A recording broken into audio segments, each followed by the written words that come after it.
Yeah.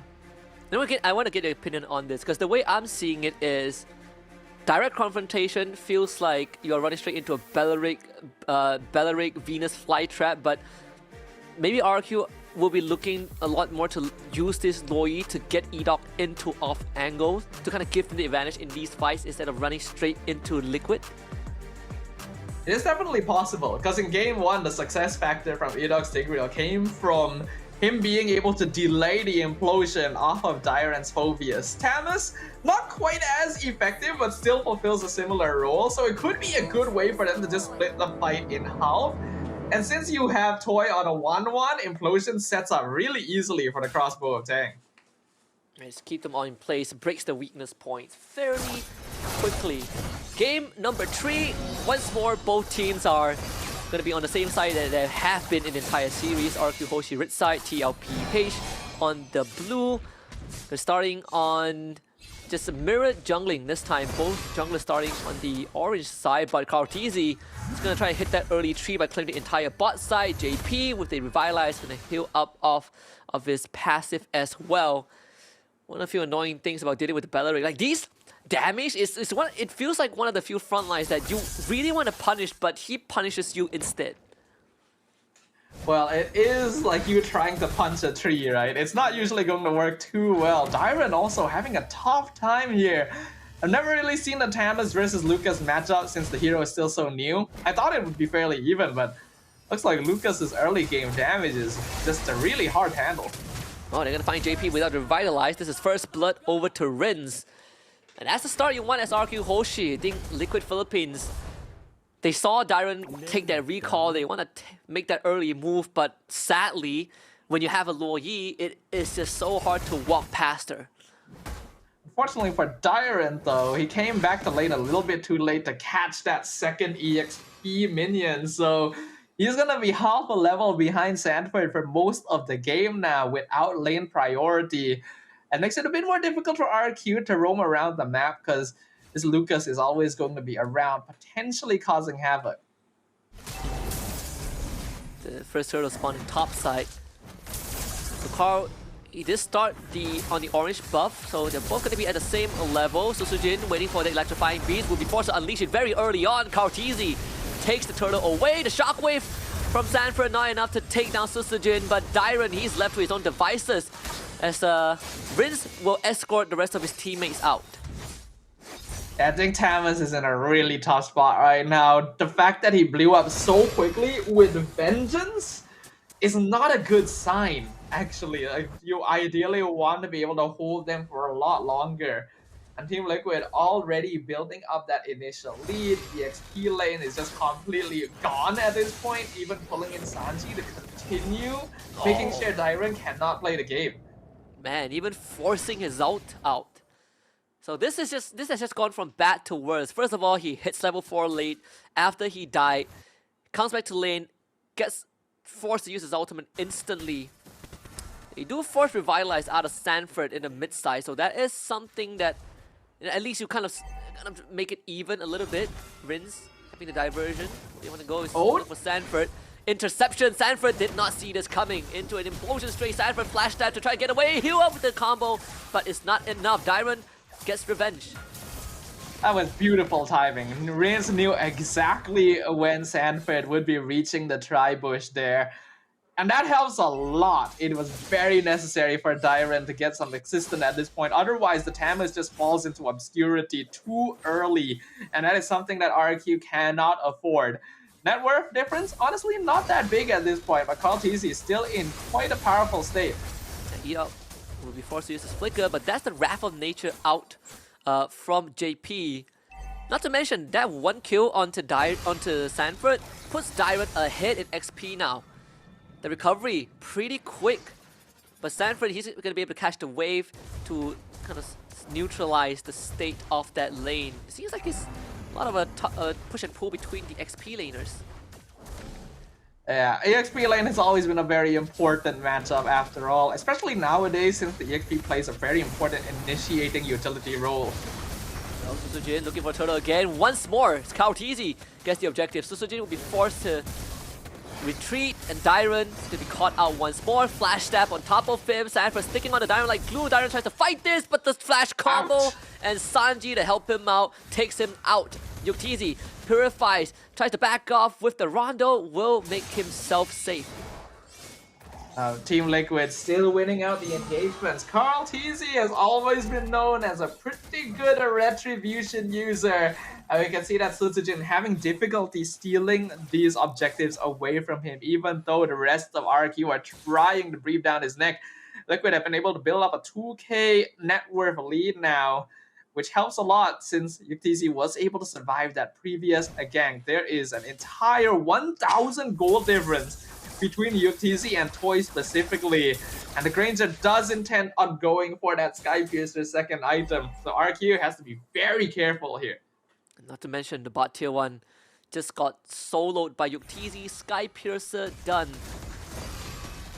Liquid, it definitely accelerated their power spike a little bit. And Dyron is going to be forced to share the wave with Rins. That means it frees out Sanford topside. Diversion to the bottom. Eox sees it's happening, but JP is there though. Not the best target to go onto, but they will try. Burst him down. Wrath of Nature forced out. But still, not enough damage to finish the job, but enough to get Toy that bot tier 1. It's something. At this point, RRQ will just take any advantage they can get, because their lineup is actually pretty good in the late game, right? Rins, Toy, Sutsujin all scale pretty well in terms of damage. They do still have to contend with Yuktizzy, but they're a little bit more effective once they have like their third and fourth items than now at this stage of the game. As long as they don't fall too far behind in gold, it'll be pretty good for them. They just camp Sutsujin. Oh, that's so early on, and Carl TZ will get a free buff. And this is starting to become an insanely big problem for Sutsujin. Every objective fight, he's being forced out of the fight and had to use his electrifying beast way before the retribution range, and now being behind in experience, 2 levels in fact, which means there won't be any objective for RRQ Hoshi anytime soon. Yeah, Sutsujin's being punished really badly here, and I mentioned earlier in the day that Joy should win out the 1v1 against Rio a lot of the time, but Team Liquid is specifically making sure that Sutsujin never is able to reach that point in the game. They are consistently ganking, they're keeping an eye on where his rotation is on the map, diversion play comes out. JP misses the Wrath of Nature as Toy and Dyron are able to hop away in time. I guess the philosophy for Liquid PH is just, oh, you're good at 1v1s, how about we play a 2v1, right? It's a team game, so we're gonna bring our whole team to fight you, and there's no rules against that.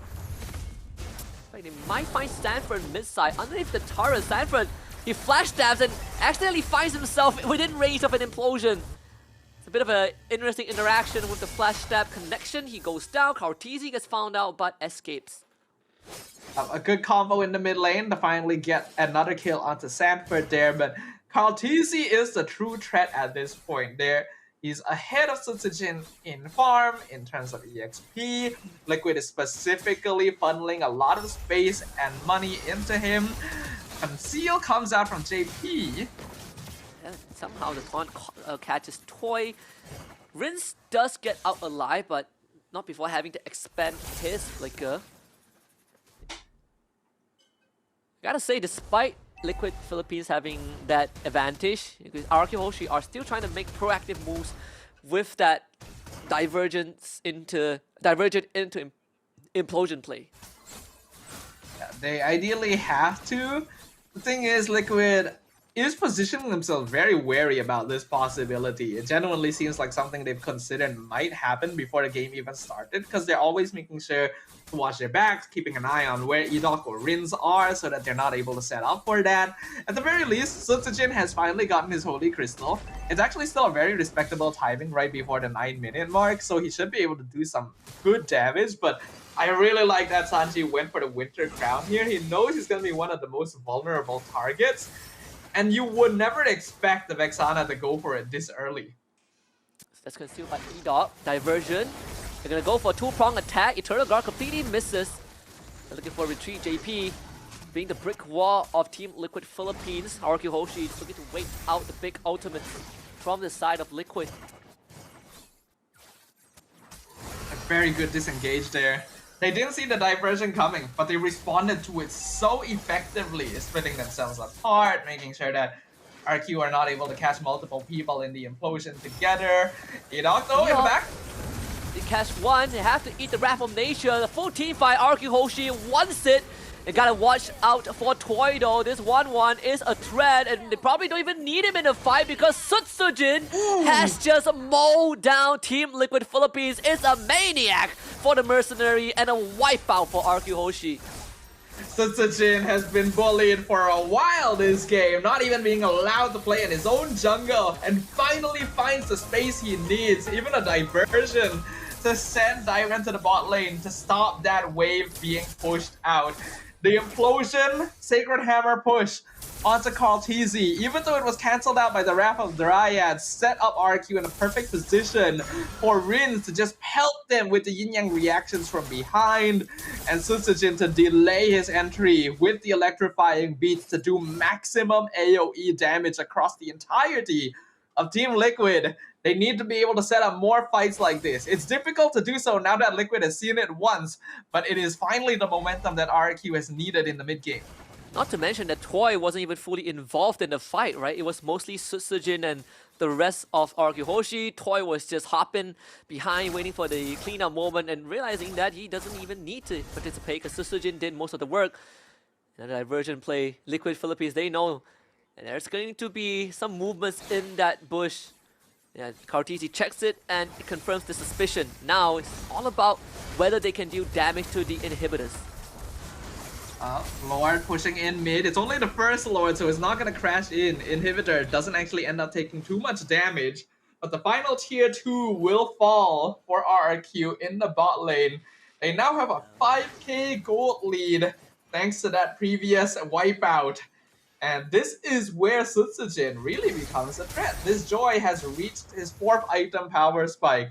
And Team Liquid actually doesn't have all that much CC against it. They really have to save the Wrath of Dryad now. Even then, it's not a be-all end-all solution, right? Like Sutsujin could still maneuver around it if he's just aware.